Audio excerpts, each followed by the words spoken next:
majors, so science, technology, engineering, and math, is eradicated when high-performing female students' introductory math and science classes are taught by female professors. So just by being there, just by being the person that's teaching those courses, you can make an enormous difference.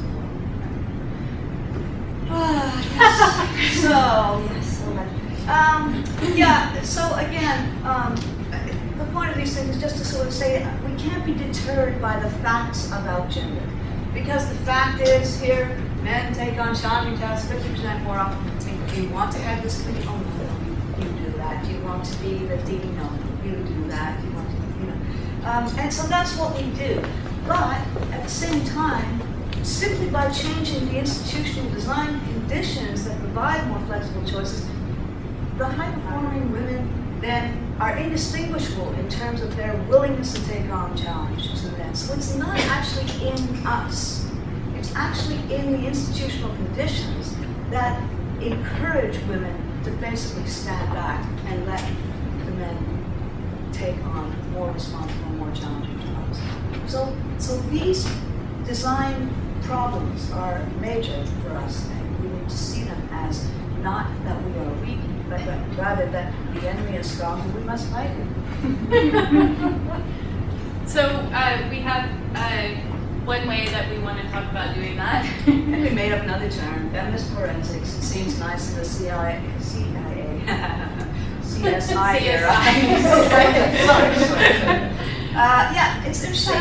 Forensics means of or before the forum. We want to bring the gender and games research into a public forum and talk about not how things are, but how did they get that way? And who's doing this? How is this being accomplished? This is not down from the big Lord on high that we have to have, inferior positions for the men who are born and the men who die. These things are being done, and we want to talk about, we want to identify in a very clear way, how is it happening? Where does the responsibility lie? We want evidence-based accounting for these situations. We want to understand what is true and who is responsible. We want a public kind of accounting, and we want principled practices of intervention. And the intervention is really important because even though these are structures and actually designed environments, including patriarchy, if we don't actually do something to change those conditions, we're always stuck within those structures. And we can make those changes. So with this sort of set of principles in mind, we are doing, asking over the next couple of days for this kind of call to action. Yeah. So a couple of people in the room, one of whom is missing, but Celia, can you raise your hand? So these are folks that we brought here to actually support the work that we're doing over the next couple of days, and we just wanted to point out some of our big folk. Allison in the back, and Erica, also there, Helen and Emma. Helen, hand up. So these are, we've called them big folk. These are folks that we are, who will be asking questions, who will be here to support you, who you should seek out to have a conversation with. They've been in this field and or other feminist-oriented fields for quite a long time. And we're encouraging you to also talk to them and get to know them. And then there's Nick Taylor also, and us. And so the point is we want to be used as resources to help you work out their things and use the things. And so what's going to happen over the next little while, that's just a beautiful piece of graffiti from Montreal, I think. It's just gorgeous.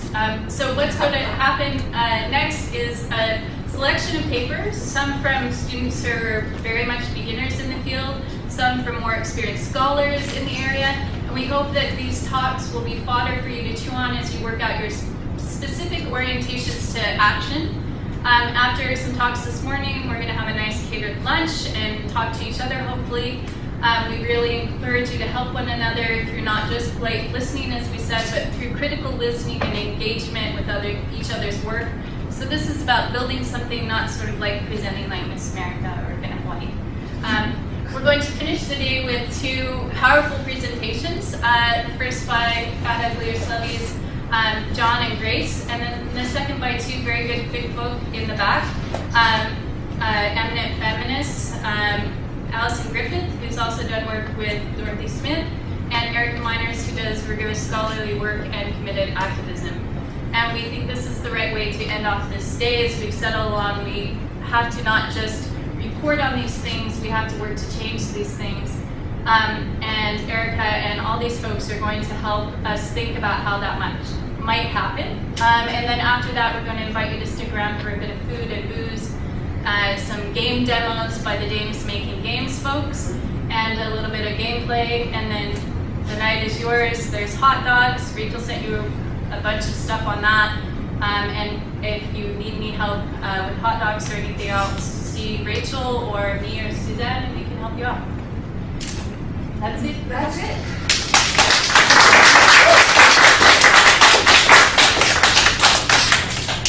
Questions?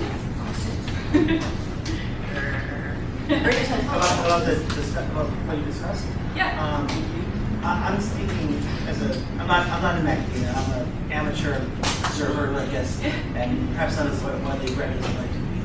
But we're talking about the high procedures, also high stress roles in, say, university, like a dean or whatnot. And then when you restructure the environment, women are more likely to get in there.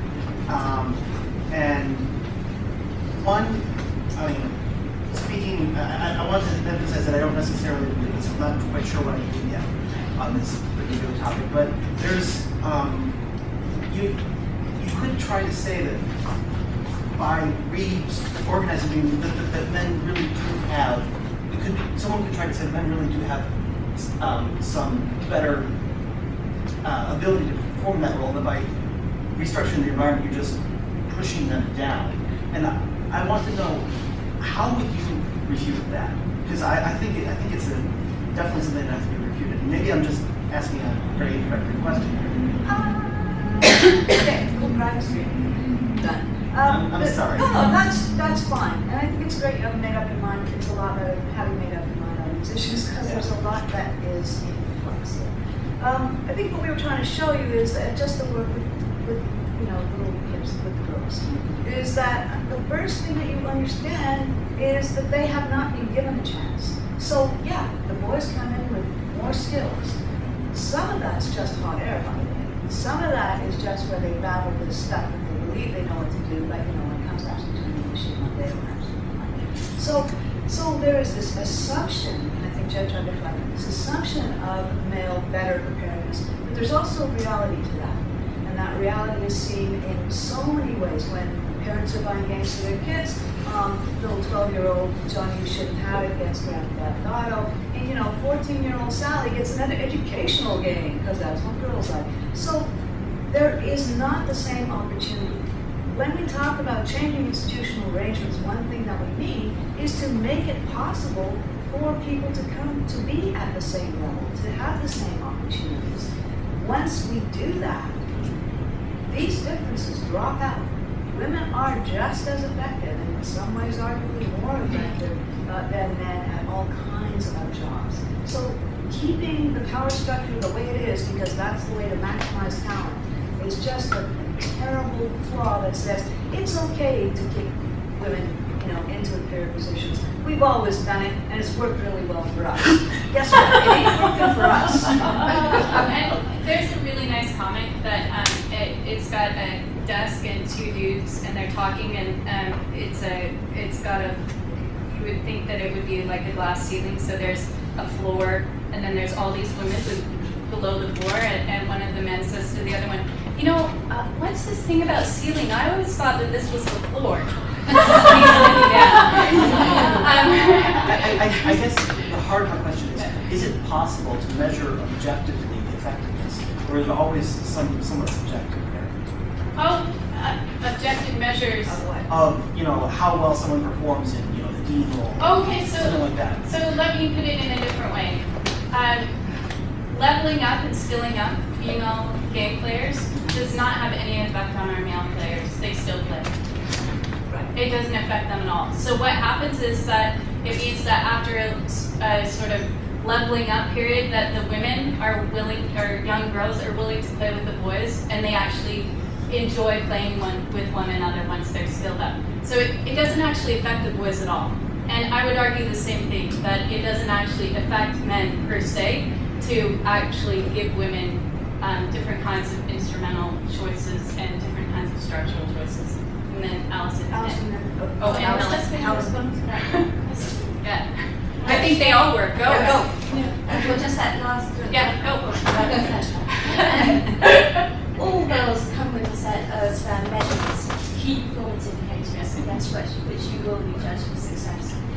Institutions form certain customs and practices which they assume are the best for delivering those key performance indicators of success. It isn't true though. And they will often promote those people who seem to emulate the particular style or ethos of those who've been successful. And that actually doing things differently, there is obviously in every role an objective set of measurements. That's what we have to deliver, whether you're a head of department, a dean, someone who's a sales manager. There is actually a measurement of your success all the time. But what you're arguing for is that actually you don't have to behave the same way to achieve that success. And that actually if you have a different kind of person doing things differently, you can still achieve success. In my own organisation, we've just been through a restructuring where what they've done is they've eliminated all of the people who did things differently and promoted all of the people who did things the way that the dean wanted things to be done. And that has led to the marginalisation of a particular kind of more generous and more open management style. And now there is widespread hostility and in fact a lot of psychic pain happening. And that's just one tiny little individual example that is very, very widespread. And because we did things differently and achieved all the success that we were supposed to, that didn't matter, when in the end it seemed that things were done differently. And that's the point that you were making, wasn't it? But it's not, men won't be able to succeed if we do things differently and there's no objective measurement of that. Actually, there always is an objective set of criteria by which you measure. Sometimes those criteria are criteria that have nothing to do with effectiveness and everything to do with the performance of basically the patriarchal code. And actually, just being one. It's harder to do a good job as a woman. If you're a dean, you're the only woman dean in the room. Just not fine. What's interesting about, thanks for your question, but I'd like to point out in the room that your question is dictating what goes on, and you're one of the few men in the room, so just I do apologize. No, don't apologize, just as a point. Okay. So, one of the interesting things about being a housewife and a mother is you learn how to organize. You didn't know when you were a teenager, you learned really fast. And when you learn how to organize and you come up to a deanship, pretty often, not often, applying for a deanship, you say, well, I'm really good at organizing children, and I'm really good at managing my husband's career, and I'm really good at running house, and I'm really good at keeping multiple schedules going, and everybody kind of gets where they have to on time. And Joe mentioned that you're going to be songwriting in the process. That doesn't become a criteria for, isn't seen as learning for the job of being a dean. And yet it is very good training. Having done administration, I know that most of it is housework. And it really is, picking up after kids who are having temper tantrums. That's another big part of it.